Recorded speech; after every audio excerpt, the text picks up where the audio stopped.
Ассаламу алейкум, уважаемые друзья! В эфире страница истории. И сегодня мы предлагаем перевернуть страницу на 10 лет назад и поговорить о нашем коллеге, первом исламском журналисте Абдулле Рахимулла. Вот уже 10 с небольшим лет, как его нет с нами. И чтобы рассказать о нем, мы пригласили человека, который работал с ним еще до того, как Абдулла Рахимулла начал работать на телевидении. Это Мухаммад Минджидов. Ассаламу алейкум, уважаемый Мухаммад. Алейкум салам. Насколько я знаю, вы познакомились в далеких 90-х годах, в начале 90-х годов, когда еще Абдулла не работал на телевидении. Ну, я хорошо помню этот день, это была пятница. Я помню, вышел с пятничного намаза, как раз вот где выход, раньше вот там ворота стояли, большие такие, высокие, на Дахадаева, где выход. На Дахадаева, да. Вот, я вот это, как-то вот люди вот так идут, и один момент раз я его увидел вот как бы среди группы людей. И мы глазами встретились. И было такое чувство, как будто я его знал 100 лет. А он мне то же самое потом говорит. И мы вот так улыбнулись друг другу и пошли навстречу. Обняли, поздоровались и обнялись крепко-крепко. Вот как объяснишь это? И познакомились там же на месте. Вот тогда и в это же самое время я познакомился и с Мурадом тоже. Мурад есть такой Муртазек, они с Абдуллой по соседству жили. Потом как-то мы вот, и у нас как-то и разговор сразу так там пошел. Мы потом после этого пошли, Мурат нас пригласил в гости к себе, к нему в чай. Он очень гостеприимный человек. У него там чай пили, разговаривали много об исламе, там, о разных таких духовных там моментах и прочее. Я помню, эти годы была жажда узнать что-то. Если встречался какой-то алим, его обязательно куда-то в гости приглашали, засыпали вопросами. Ты знаешь, Ахмад, вот, буквально вчера я перебирал старые книги свои там, и я нашел несколько таких книжек, да, я супруге еще говорю, я говорю, смотри, говорю, эти книги тогда, говорю, вот, они в таком переплете, таком слабого качества, это потом типография, как бы вот, печать слабая и так далее. Я говорю, ну это тогда все, что у нас было. То есть книг же было абсолютно мало. Да. И тогда поэтому было очень много устного общения. Между собой разговаривали, делились, кто что узнал. Да, и братство за это укреплялось, да. Да. И тогда я тебе скажу, дело в том, что мы были как бы тот первый поток, вот, который шел как бы вот из людей, которые в городе выросли, там пионеры были, комсомольцы и так далее. И стали пионерами. Да, и мы стали знакомиться с теми людьми, которые ислам еще в советские годы несли в той чистоте, которая сегодня, вот, алхамдулилля, у нас вот то, что есть, это вот наши устазы, их семьи и так далее. Мы же тогда стали с ними знакомиться. Это Мухаммад Вакиль, рахимуллаху. Отдел Да'авата был создан в 99 году. Абдулла уже тогда работал на «Мир вашему дому». Уже работал? Уже работал, да. Он работать начал, как я знаю, где-то с 98 года. Чуть ранее у него были некоторые там попытки, это на этом Платан или как-то назывался, ты помнишь? Азия, Европа был, да, Канал. Платан назывался, да. А ты знаешь такую интересную историю, как он начал там работать? Вот это я не знаю. Это вообще была удивительная история, он сам рассказывал ее. Я, говорит, выходил в центральной мечети, может быть, это и было и не пятничный намаз, после намаза, и когда одевали обувь, там, тогда же не было застеклено, так, летнее время, свободно там, и люди, как ты говоришь, останавливались, разговаривали, никто никуда не торопился. И услышал разговор двух людей, говорит, который говорит, хорошо было бы руководителю этого канала, на твоем канале, что была исламская передача, вот ты сам тоже намаз делаешь, мол, туда, так далее. Он говорит, да я рад бы, говорит, но у меня, ты знаешь, даже, говорит, программу передач читать некому, говорит, таких больших зарплат у меня тоже нету и так далее. Вот этот разговор он услышал, он сказал, я могу.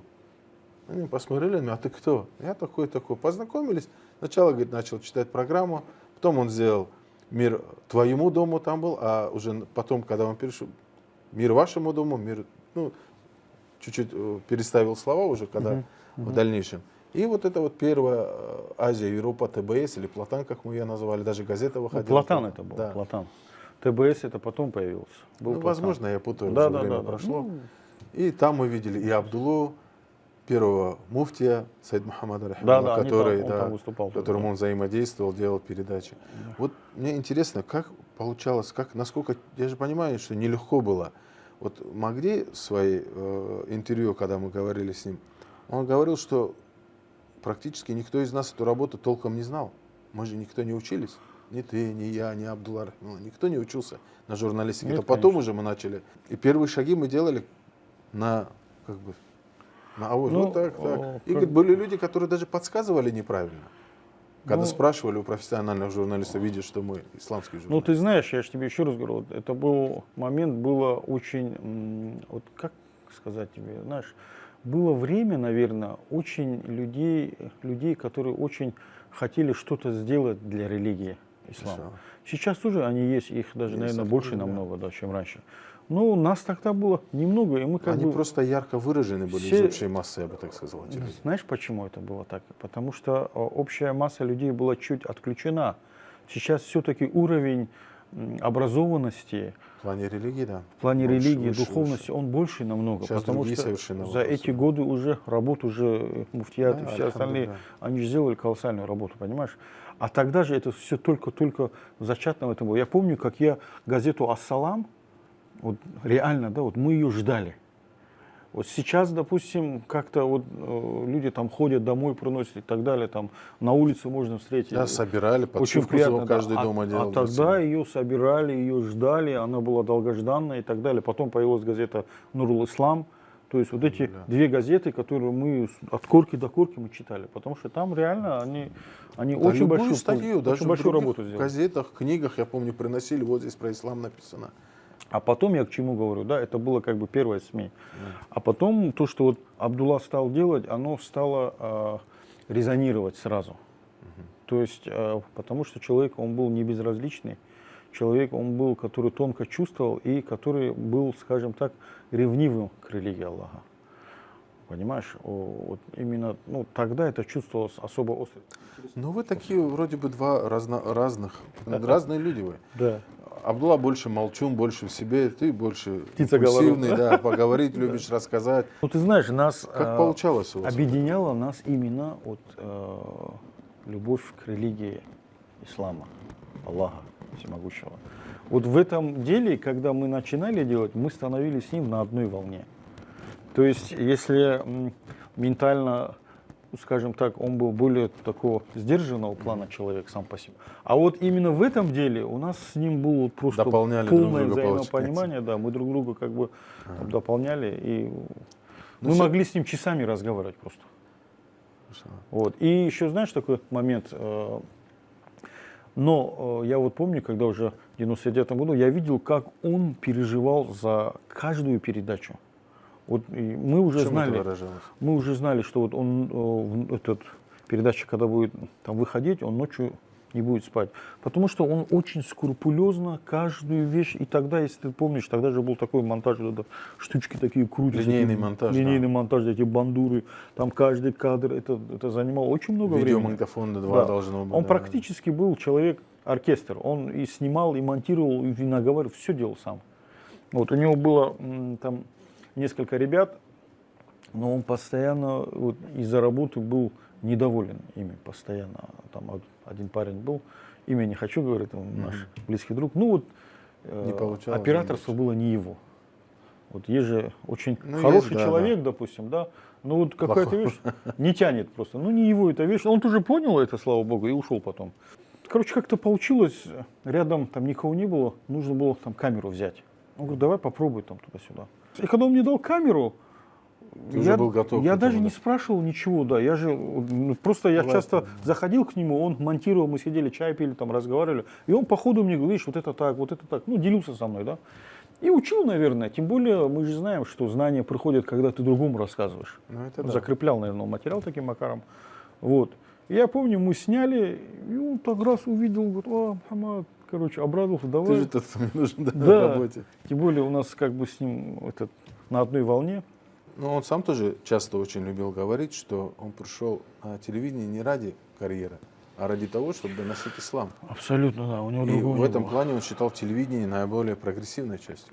Да, потому что на тот момент все-таки передача «Мир вашему дому», она выходила на ГТРК, тогда вот таких множество там, каналов не было, соцсетей тогда не было, соответственно, смотрибельность у передачи была большая, а он делал все, что он мог, чтобы ее сделать интересной.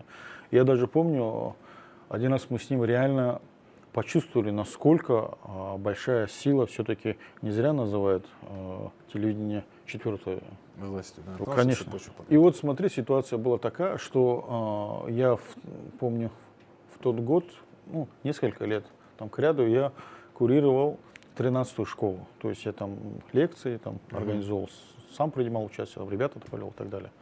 У нас были очень такие теплые взаимоотношения с директором школы, она сейчас тоже там работает. Вот, Муминат Багамедовна. Вот. И случилось так, что к нам, ко мне там подошла, сейчас она уже заучем работает, Ольга Геннадьевна. И она говорит: слушай, Мухаммад, говорит, что творится, говорит, туда-сюда. Ну, она искренне как бы делилась. Я говорю: что случилось? Она говорит: ты представляешь, говорит, учительница начальных классов, то ли первый класс, то ли второй класс. Она говорит: два мальчика на уроке там сидят, она там вот это рассказывает что-то им, урок, смотрят, они хихикают, как-то так странно себя ведут. Она один раз замечание сделала, второй раз, потом аккуратно подошла, раз, а у них в руках порнографический журнал. Такого отвратного качества, там офсетная бумага, там обычная и так далее, да, но цветная. Там страниц было 8 или 10, вот, и там вот обнаженные мужчины, женщины и так далее. И она говорит, и весь ужас, говорит, в том, что когда она у нее спросила, где вы это взяли, они говорят, в киоске Роспечати купили. Это который вот рядом с 13-й школой? Да, напротив школы. Вот за да. забором буквально? За забором, да, она тогда, сейчас тоже там стоит.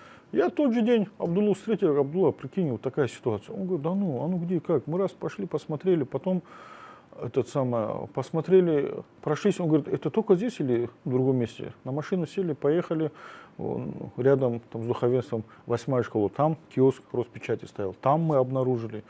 Потом еще в других местах рядом со школой мы стали эту тему копать.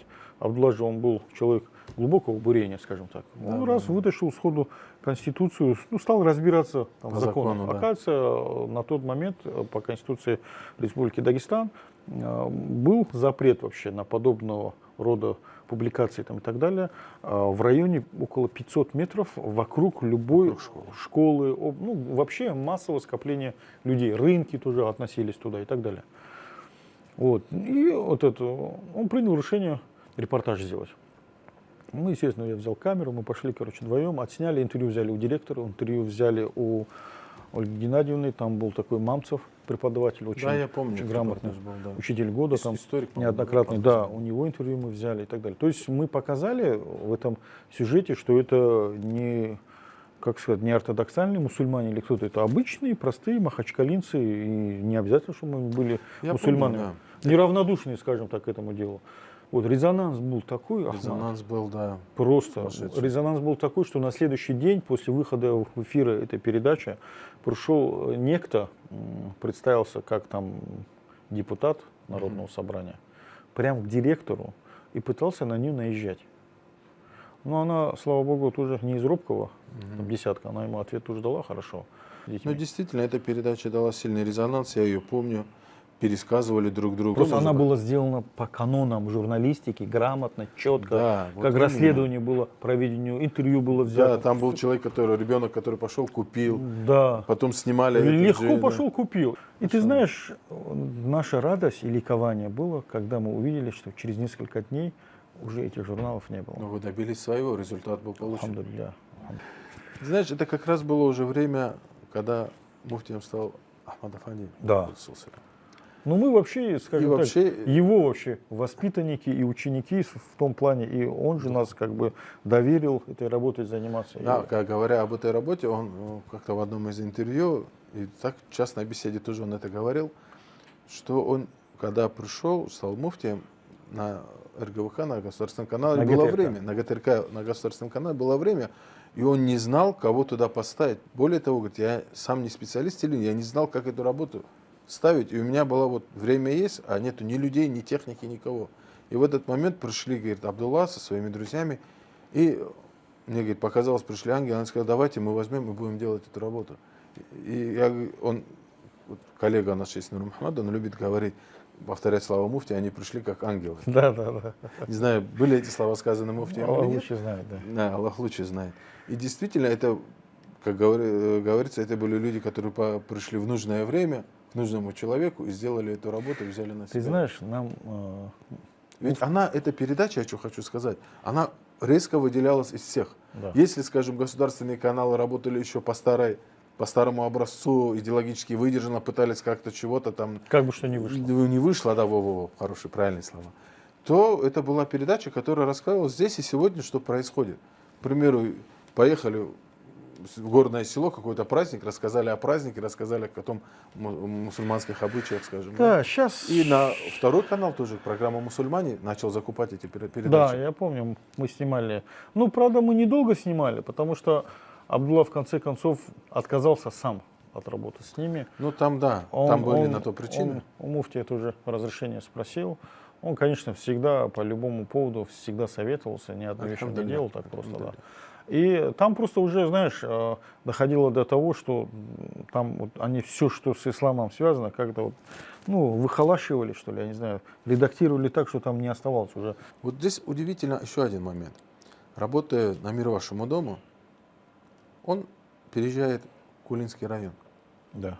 С чем это было связано? Почему он так сделал? Ну, Вроде бы и передачи уже на слуху были, известность была, люди были, которые знали, благодарили его. Ну, ситуация была, знаешь, такая. Дело в том, что в духовном управлении, сейчас это муфтият, тогда была большая нехватка всегда людей. То есть людей, вот, то есть те люди, которые работали, скажем так, за троих, за пятерых. Муфти наш шейх Ахмад Афанди сейчас уже, он ему как бы предложил, чтобы он занялся лакским народом, скажем так, то есть лакскими селами и так далее, чтобы он, наш муфти, он человек, который очень сильно любит Дагестан и дагестанцев, да, и вот именно сильно он переживающий такой человек. И он Абдулле тогда задание дал, а тогда нам уже автомобиль тоже дал наш муфти, да. И, да, шестерка зеленая. Да, очень хорошая машина была, да. И вот он говорит, вот у тебя Мухаммад тоже есть, машину вот я вам тоже дал, и параллельно этим займись тоже. И мы начали с Абдуллой ездить. Я тебе скажу, когда мы начали ездить, это вот 2000-е годы, начало, и я помню, он так переживал, мы по этим высокогорным селам, отдаленным ездили, маленьким там хуторам, мы видели, в каком состоянии живут люди, во что их превращали. Там же ни этот газа нет, ничего нет, эти кизяки, там, в таких суровых условиях люди живут, да, это просто. И больше всего Абдуллу, конечно, расстраивала не та бедность, допустим, внешняя, да, а именно духовная вот эта бедность, его расстраивала очень сильно. Как это отразилось в последующем на его работе? Это очень сильно отразилось на его работе. И к тому вопросу, о чем ты говорил, почему Абдулла вдруг, допустим, оставил вот в самом пике, допустим, передачу. Ну, во-первых, потому что он знал, что там мы есть, мы с Сулейманом там работали.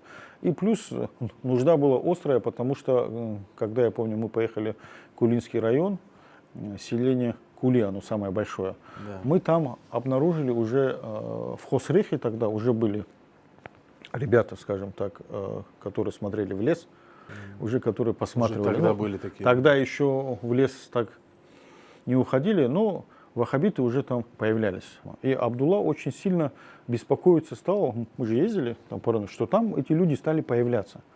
Вот. И тогда, видимо, он там поделился с нашим муфтием, и он как бы ему сказал, может быть, ты поедешь там полгода хотя бы там расширишь. А так как в Кулинском районе это самое отдаленное село, это Кули и Хосрех. Ездить постоянно очень неудобно. Да, очень там неудобно. И вот да и дорог таких, как сейчас, тогда не было. И поэтому вот Абдулла, я так понимаю, он как бы пожертвовал, наверное, каким-то удобством своим. Ну, пожертвовал, что он всей семьей переехал с маленьким ребенком, Басират на руках тогда была грудная, с женой поехал, работу делал. Жена молодец, Хава, декабристка настоящая. Да. Мы восхищались. Ее мама очень любит декабристское называть, и она не обижается за это. Она молодец, машаллах. Она поддержала его. Поддержала, но от жены тоже многое зависит. От жены зависит почти все. Да. Не зря же было сказано, когда спросили о счастье, что счастье для мумина – это хорошая благочестивая жена, просторный дом и средства передвижения. Да. У Абдуллы, кстати, все это и было в конце концов. В конце концов, да. И дом, и машину дали ему. Я помню, как я его на машине учил ездить, это было анекдот. Недолго очень. Ну, алхамдулилля, все равно. Алхамдулилля, действительно, и жена хорошая, и семья. и средства передвижения, крыша над головой не было. Ну, заканчивая вот эту кулинскую историю, ведь он сделал эту работу, вернулся, были назначены имамы, Да. уже выросла смена, были люди, закончившие Я мадраса, помню, которые мы пришли же работать. возили их туда, отвозили Просто, многих. Да. Ему пришло предложение переехать в Чиркей. Да. Дело в том, что там было закуплено оборудование, и там нужно было Нужен сделать был такой телевидение, человек, и как тем более там нужно было очень много переводить. Саида Фадил Алсирова очень много было там видео, там текстов и так далее. Он в этом плане, скажем так, человек, который вот дахват поднял на вот этот уровень, который сегодня есть, это же его заслуга. Так. Ну, у тебя здесь была тоже передача «Мир ваше время», ваша тема. Ваша тема, на да. ТНТ Но тогда. это вообще, это проект был целиком и полностью Абдуллы. Он еще собирался его делать на ТБС. Вот, но там в самый последний момент что-то они передумали. Когда появился прибой, появился ТНТ, вот, тогда познакомились с Шамилем. Вот, и Шамиль загорелся. Он говорит, давайте вперед. Вот, но уже после того, как Абдулла уже переехал в Чиркей, он так начал аккуратно свататься ко мне. Короче, давай, вот мне сейчас оттуда ехать каждый раз будет сложно, я знаю, там работы много. Давай, говорит, ты, короче говоря, вот там. Вот. И они меня так аккуратно все-таки туда с Махди вместе укатали, как говорится. Вот. И мы вели эту передачу. Но у нас было очень много попутно планов, которые, альхамдулилля, с помощью Аллаха мы и смогли реализовать. Мы начали делать передачу «Час размышления». Вот. У нас потом возникла идея, мы создали уже здесь, я сам уже начал там снимать уроки ислама. Вначале на русском языке с Махди начали, потом с Скоро Мухаммадом на аварском, на кумыкском. Да, в этот период языках. появилось очень много передач разной направленности. Исламский вопрос, час размышлений. Но надо отметить, что и люди были рядом, которые готовы были помогать во всем. Скажем, если брать ТВ Чиркей, то это руководство канала Абдулла Хаджи Ацаев, Мухтар Ацаев, которые дали Абдулле полную свободу. Да, в том плане он мог выбирать, с кем работать, как работать. И огромная бархала, я и сам работал на канале ТВ Чиркей долгое время, и Махачкалатова, и с этими людьми до сих пор в хороших, теплых отношениях, надеюсь, и дальше будем. Но я что хочу сказать, вот работая на ТВ Чиркей, у Абдуллы было очень много идей, и одной из его идей была вот это раздельное обучение. Он заразил меня этой идеей. У него, Сняли фильм да, у него эта идея была, он очень любил дочку свою. Басира. Да, и очень он переживал. У меня родилась дочка, и потом через год у него родилась. И вот мы сидели как-то с ним и думали, слушай, сейчас они подрастут, там бегают мелкие. Вот в школу пойдут, там эти мальчики паразиты, партизаны, там начнут там их за косички дергать туда-сюда. И, видимо, как-то где-то ему что-то попалась эта тема, интернет уже тогда там появился, и один раз он мне говорит, Мухаммад, слушай, говорит, вот так смотри, короче, раз открыл мне одну страницу, другую страницу, я вот это накопал, слушай, это серьезная тема, короче. Я говорю, и что? Он говорит, вот так, я, говорит, лазил там тут, и я, говорит, нашел, говорит, есть, говорит, такой прецедент, говорит, интересный, говорит, есть, говорит, ну, частные школы, понятно, а есть, говорит, муниципальная, говорит, государственная школа по раздельному типу образования, то есть чисто школа для девочек, гимназия. Я говорю, где? В Санкт-Петербурге. Я говорю, ух ты, я же служил в этом городе. Он говорит, да. Я говорю, и что? Он говорит, хотелось бы поехать, но вот сам знаешь, со средствами. Финансовые, да, Я говорю, так, я попробую. Вот я пошел, тогда мы общались, тогда плотно был такой Абдул-Насыр Кадыров. Да, да. Строитель. Правда, у него чуть сейчас не очень, конечно, там с домами там получилось. Ну, да. его сильно люди подвели, как я знаю тоже, да, он как бы Ну, заложник, да, этой ситуации. Вот такое бывает в жизни. Вот. Ну, он откликнулся живо сразу, вообще без проблем. Вот. Мы с запасом там посчитали и двинули в путь. Взяли с собой ИСУ, моего свояка. А до этого мы начали с ним снимать, вот когда разные там проекты снимали, я ему говорил много раз, я говорю, Абдулла, я говорю, ты созрел уже для того, чтобы снять, говорю, о ваххабизме, говорю, об этой проблеме. Я говорю, ее нужно, говорю, изнутри, говорю, раскрыть, показать. Ваххабизм же был до этого снят, до Да. раздельного обучения. Да, до раздельного обучения.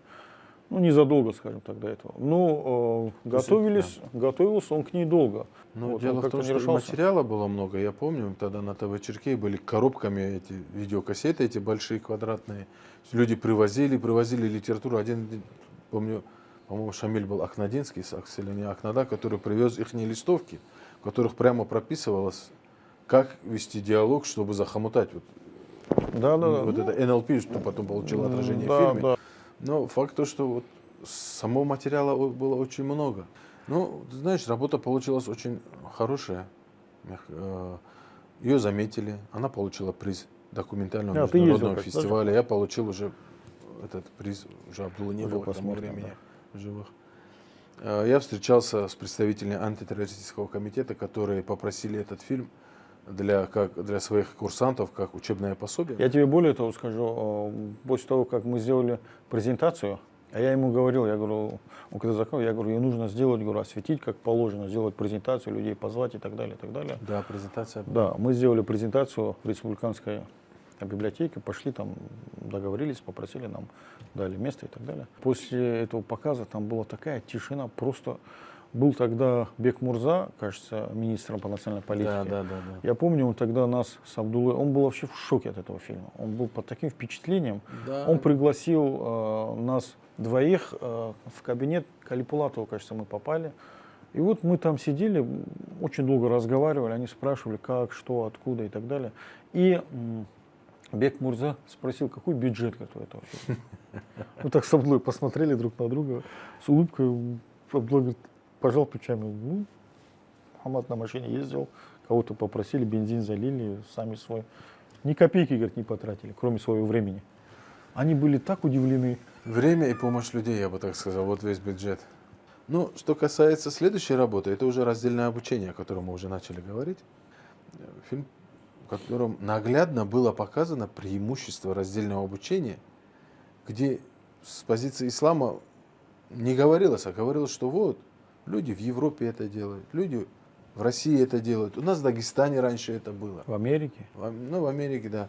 У нас в Дагестане сталинское время это было, поскольку в этом была польза. В этом есть польза, если это делать так. Ну, это Абдулла, вот у него очень хорошо именно в этом фильме получилось отделить зерна от плевел, как говорится, да. Он очень тонко и четко провел эту параллель. Вообще, ты знаешь, вот работая там с Абдуллой, вообще вот то, что касательно ислама, когда связано, да, вот если ты искреннее намерение в сердце имеешь, исключительно довольство Аллаха там достичь, да, Ахмад, удивительно бывает, как это все происходит. Вот я сколько помню, да, мы вот едем с ним, да, вот мы знаем, школа есть, нас вообще туда пустят, не пустят, сможем мы, не сможем мы. Да. Потом мы же еще зашли там в какой-то Невский институт. Это по ходу мы все это выясняли. Мы ехали вот там, ну, Аллах нам даст, поможет. Тавакал на Аллаха. Да. Весь, скажем так, интерес в том, что когда мы приехали и зашли к директору гимназии, мы же ее прям, мы пришли, хорошо, оборудование мы взяли, мы сразу же ее тут же записали. Потому что она через какое-то время улетала в Париж на какой-то там международный конгресс, связанный именно по этой тематике. Она говорит, слушайте, ребята, говорит, ну вы, говорит, счастливчики, я сейчас, говорит, уехала бы, говорит, и я, говорит, где-то там через неделю, 10 дней обратно только бы там приехала. Да. Вот. Мы приехали, записали ее, потом мы попали туда, потом там и сами преподаватели их какие отзывчивые, потом девочек вот этих, там двоих мы сняли, там, школьниц и так далее. Да, получился вообще просто шикарный материал. Фильм, да. Вот мы, в частности, после этого задумали поехать с ним снять фильм о Льве Толстом. Угу. У нас была информация, эта идея была у него, что он же все-таки человек был непростой, да, и была такая информация. И мы решили как бы пойти, узнать, поговорить на месте и так далее. Мы поехали, посетили Ясную Поляну, сняли там довольно-таки обширный материал. Там у нас даже такой инцидент с ним небольшой там получился. Он очень, вот Абдулла, если, допустим, разозлиться, допустим, вот если вот ты увидишь, чтобы он был в гневе только лишь из-за работы. В другом случае он был невозмутимый, да. Вот, а там мы приехали, мы думали, сейчас там снимем там дом, короче, все, приезжаем, а там дом полуразваленный, пустой. Там, оказывается, был учебно-производственный комбинат. Там ничего о Шамиле нет, кроме маленького такой бронзовой какая-то дощечки или там гипсовая, не знаю, покрашена. Единственное, он говорит, что, говорит, делает Мухаммад мне? Я говорю, слушай, здесь вот эта лестница кованая, старинная. Наверняка по ней же Шамиль ходил. Я говорю, подумай, что-нибудь, может, здесь запишем, а там потом... Синхрон какой-то. Да, синхрон, как надо же там написать. Он говорит, ну давай. Я расчехлил камеру, все, настраиваю. Я говорю, как, говорю, автомат снимать или там, ручную? То есть имеется в виду настройки, да. Спрашиваю, как? То есть я же по его заказу делаю всегда для него. Он говорит, да, автомат сними, короче. Ну, там света вроде там нормально было. Вот начали мы снимать, он что-то один раз спустился, потом заново наговаривал что-то. Потом говорит, дай-ка посмотрю. Что-то он такой, я его чувствовал уже такая, как туча. Что-то он недоволен собой, что ли, или что. Он же там, к себе тоже был очень требовательный. Я это открыл, начал смотреть, вот, начал бурчать на меня, там, что ты там, мол, туда-сюда, Да, не мог, что ли, снял, там. Да, ты не видишь, что ли, слепой? Я говорю, я же у тебя спросил. И у нас чуть размолвка так получилась. И он махнул на меня рукой, короче, я на него тоже обиделся. И вот мы всю дорогу ехали молча. Тот парень, который с нами ехал, Ибрагим, он вообще там, потом рассказывает, я говорю, так, тоже молчал, короче. И вот мы приехали к нему домой, он зашел на кухню, чайник поставить, я вещи выгрузил туда-сюда, сижу так минуту где-то, потом думаю, нет, так нельзя, он старше меня, ну, короче, я первый пойду извиниться. И я встал, вот так выхожу, там такая у него посередине прихожая была, ну, все комнаты, там раздельная квартира. А Абдулла в это время выходит, я к нему, а он, оказывается, ко мне шел с той же мыслью. И я так его обнял крепко, я говорю, Абдулла за руку взял, я говорю, ты меня проси ради Аллаха, говорю, я, наверное, не прав здесь, туда-сюда. А он говорит, ты меня, говорит, наоборот, проси. Ну, у нас слезы на глазах тоже вышли, мы обнялись. И я потом его обнял крепко, я говорю, Абдулла, я, короче, больше с тобой ни на одну битву не поеду, помогать буду, но как оператор не хочу, я говорю, ссориться с тобой больше. Он смеялся от души. Потом вот они в хадж хотели незадолго до его смерти поехать. Он меня вызвал, там мечеть шел, и там ребята стояли из ТВ-Черкея тоже. Он говорит, что, говорит, поедешь со мной, говорит, оператором? Я говорю, шофером поеду, оператором нет. Да. Ну, если говорить о работе, о раздельном обучении, эту работу многие связывают с его смертью, говоря, что именно это послужило. Ты знаешь, Ахмад, дело в том, что я не знаю, конечно, Аллах лучше знает, но на тот момент, когда убийство только произошло, люди вокруг все начали говорить, и я почему-то подумал так. Но потом, когда уже, как говорится, туман, пыль легла, уже чуть погодя время, я стал размышлять, и потом меня вдруг осенило. Ты знаешь, при странных стечениях обстоятельств это убийство произошло. А именно же в этот день Абдулла взял, как говорится, и сделал тот ход, о котором он мне говорил до этого. Я, говорит, устал, говорит, уже говорит. Дело в том, что как-то муфти его там вызывал, наш шейх Ахмад Афани Калсиров. И он ему сказал, Абдулла, он говорит, ты же, говорит, видишь, говорит, из-за того, что ты, говорит, эту тему поднимаешь, ее, говорит, люди, говорит, воспринимают, как будто это исламская какая-то проблема. А мы же, говорит, хотим, чтобы это пользу для детей было, мы же там не хотим, чтобы это прежде всего исламское было. И я помню, муфти ему тогда сказал, может быть, ты все-таки вот найди единомышленников среди профессуры, среди вот образованных, которым им легче будет воспринимать. Муфти, да. Да. Абдулла стал так делать. Там и Гамидов был такой ученый, да, и там Ильдар Чупанович был покойный, там еще другие люди и так далее. Но он собрал, то есть он их собрал, время, движение, 10 тысяч подписей за неделю, не помню. Да, движение пошло, но когда он отстранился, оно потом пошло по затухающей. Я помню, он начал, мы как-то с ним общались, он говорит, слушай, я, говорит, с одним юристом разговаривал, оказывается, есть вот такая тема, короче, то, что, вот, допустим, если 10 тысяч подписей мы соберем, то Министерство образования будет обязано по Конституции, по закону Российской Федерации предоставить такую школу для людей. Это же люди просят. Да. Какая вам разница? Возьмите 2 школы, вы же все равно, вы же деньги тратите, правильно? Возьмите просто, сделайте эксперимент, сделайте одну школу. Мальчики учатся, а одну школу для девочек. Вот две соседние школы, таких школ очень много в городе. Люди с удовольствием отдадут туда, и вы увидите результат, какие будут там. Это же известная тема. Да. Вот. И он потом все-таки сам взялся за это дело. И просто вот что интересно, именно в этот день он собирает 10 тысяч подписей, он берет журналистов, приходит в Министерство образования, ставит их перед фактом. Понимаешь? И именно в этот день. Вот странно вообще. И, как обычно, это преступление тоже остается нераскрытым. Ну, у нас в Дагестане, видишь, да и в России в целом, журналистов Ну, убивают надо часто. отдать должное. Ахмад Хаджи Тагаев после смерти Абдуллы продолжал его дело. И похоронен напротив него. Похоронен рядом. И надо сказать, что они специально брали этот кусочек земли. Наверняка все-таки есть определенные силы, то ли по злому умыслу, то ли из-за просто банального недопонимания, из-за вот этого внутреннего страха. Ведь не зря же посланник Аллаха, саллиллаху говорил, человек боится того, чего не знает. Когда пророка, саллиллаху, когда он в Таиф пошел, когда дети его там бросали эти камни, люди вот так над ним там поиздевались и так далее, он что сказал? Если бы они знали бы, они же не делали бы этого. То же самое те, кто, допустим, поступили с Абдуллой так.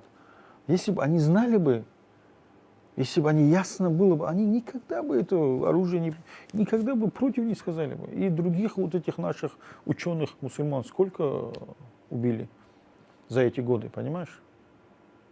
Методично, посмотри, одного за одним. Да. Всех, которые еще с 90-х годов, основные, которые деятели, которые работали на этом поприще и так далее, их всех же нет. Вакиль, Тагаев, Курмухамад, Абдул-Гафур Мухаммад. Потом Шамиль туда попал из-за того, что он в СМИ стал работать в этом направлении. Да. Очень много. Очень много. Ну, людей, я бы сказал, к которым прислушивались, которые могли повести за собой, которые могли ясно выразить мысли и свои собственные мысли народа. Понятное дело, для нас, для людей, которых, допустим, когда ты кого-то любишь, да, твой друг будет, твой брат будет родной, кому-то сын и так далее, дядя и прочее. Это, конечно, невосполнимая утрата. Это, ты знаешь, я помню, Абдулла монтировал один раз зиарат, который делал шейх Саид Афани Калсиров своему учителю первому Абдулхамиду Афани Калсирову. Это нашего муфтия дедушка. Я помню, как раз он монтировал, я рядом сидел. Я смотрю, и я увидел, как Саид Афани Калсиров сильно заплакал. Когда он заплакал, у меня такой вопрос в сердце возник. Я подумал, почему он плачет? Он же знает, что это райский человек. Это человек, который ислам вот с самого, как говорится, и распространял, и муридов учил. Это особенные же люди, это шейхи. И вот этот вопрос у меня раз в сердце возник. Ты не поверишь, Ахмад, Аллах же никуда не спешит. Аллах часто бывает так, которые мы вопросы задаем в сердце, удивляемся, почему. Нам всегда ответ приходит. Вот спустя несколько лет, года чуть прошли, Абдуллу когда похоронили, я помню, я держался как мог. Вот мы похоронили, засыпали могилу, все, и стали люди расходиться. И вот у меня, когда вот этот ком,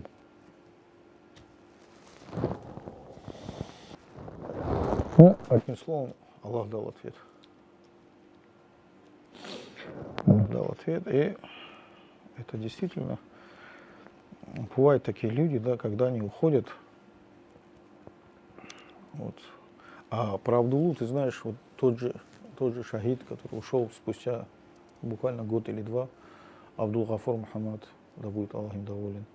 Когда Абдуллы не стало, мы похоронили его, он, видимо, на лечении был где-то в Москве. Буквально месяц, наверное, прошел, он приехал, он зашел ко мне и говорит: Мухаммад, ты, говорит, можешь отвезти меня? Так, как бы сходу он даже там долго там не разговаривал. Я говорю, конечно. Я быстро выбежал, сели в машину, поехали. И вот это Абдул-Гафур Мухаммад мне говорит, ни с того, ни с сего.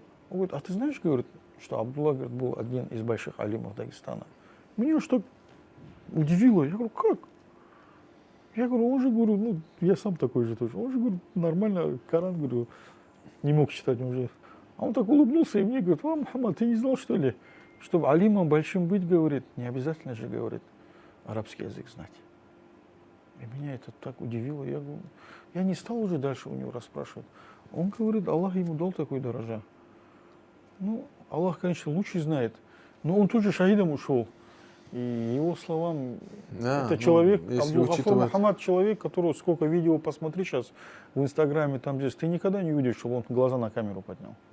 Это настолько был человеком стеснительным. Это человек, про которого Саид Афандил, про него и про нашего шейха Ахмад Афандил, сказал, это люди, которые всегда оказывались в нужный момент рядом, которые даже вот полслова скажешь, они сразу исполняли, делали.